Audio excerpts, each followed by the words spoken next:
Hi అండి. Welcome to Anu channel. ఇది మీగడ అండి. 1 మంత్ నుంచి పెరుగు మీద మీగడ ఉంటది గదా! అది స్టోర్ చేసి పెట్టుకున్నాను 1 మంత్ నుంచి. ఇది రోజు మిక్సీ పట్టి వెన్న తీసి నెయ్యి కాచాలి. ఫస్ట్ అయితే దీన్ని మిక్సీలో వేసుకుందాం. దీన్ని కొద్దిగా మిక్సీలో వేసుకొని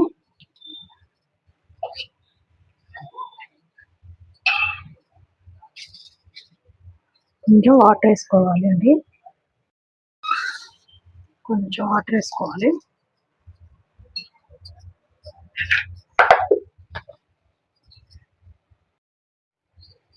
ఇప్పుడు ఇది మిక్సీ పట్టుకుందాం.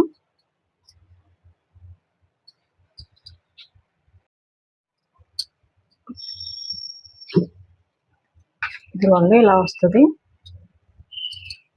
దీన్ని ఇప్పుడు వేరే గిన్నెలోకి తీసుకుందాం. దీన్ని ఇప్పుడు వేరే దాంట్లో తీసుకుందాం.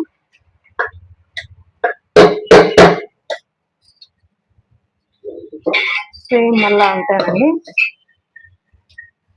కొంచెం మిక్సీ జార్లో వేసుకొని మళ్ళా కొద్దిగా వాటర్ పోసుకొని కొంచెం వేసే వాటరు ఒక 2-3 సెకండ్స్ మిక్సీ పట్టి మళ్ళీ వాటర్ వేసుకోవాలండి.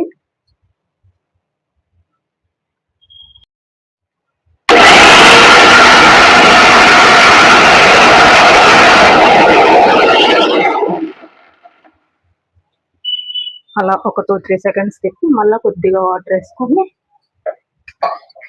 మళ్ళీ మిక్సీ పట్టుకోవాలి.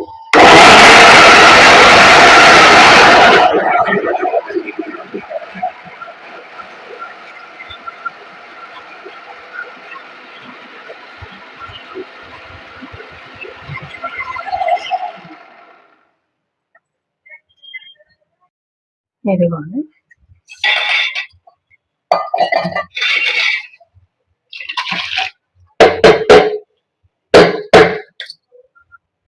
ఇదిగోండి ఇలా వచ్చింది.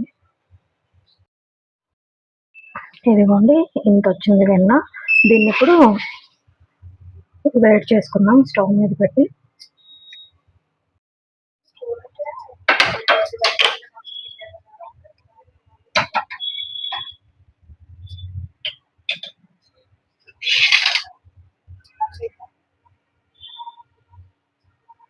చూడాలి ఎంత నెయ్యి వస్తుందో. 1 మంత్ నుంచి స్టోర్ చేసి పెట్టింది మీగడ ఇది.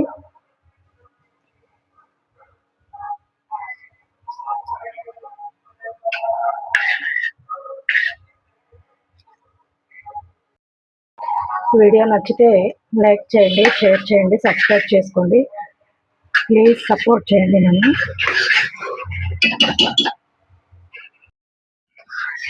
స్టార్టింగ్ హై ఫ్లేమ్లో పెట్టుకొని గ్యాస్ కొంచెం ఇనురుగంతా పోయేంత వరకు హై ఫ్లేమ్లో పెట్టుకొని తర్వాత సిమ్లో పెట్టుకొని కాగపెట్టుకోవాలి.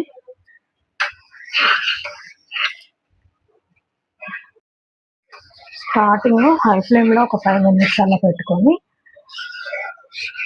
తర్వాత నురగొచ్చి పైకి వస్తుంది అనుకున్నప్పుడు సిమ్లో పెట్టేసుకొని కాగించుకొని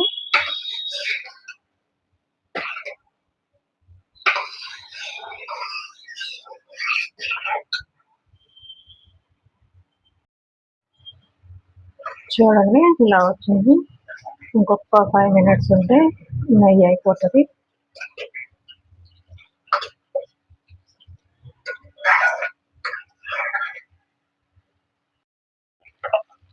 అదిగోండి ఇంత నెయ్యి వచ్చింది.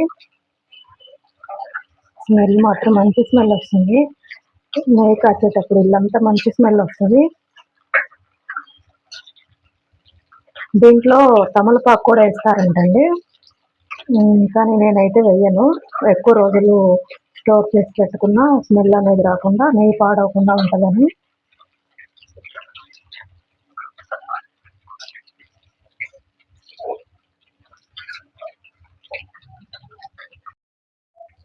ఇదిగోండి స్టవ్ కట్టేసాను. నెయ్యి అయితే రెడీ అయిపోయింది.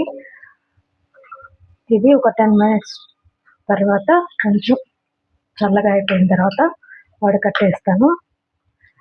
ఇప్పుడే వడకట్టేస్తే ఏంటంటే నెయ్యి క్వాంటిటీ అనేది తగ్గుతుందంట. కొంచెం ఇదంతా చల్లగా అయిన తర్వాత వడకట్టుకొని స్టోర్ చేసుకుంటే కొంచెం నెయ్యి క్వాంటిటీ పెరుగుతుందంట. నాకు తెలీదు, మా అమ్మ నెయ్యి కాచేటప్పుడల్లా మా అమ్మ చెప్తుంటుంది.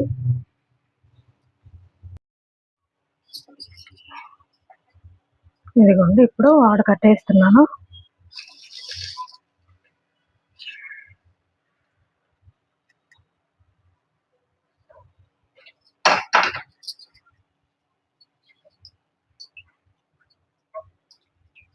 మంచి స్మెల్ వస్తుంది నెయ్యి అయితే.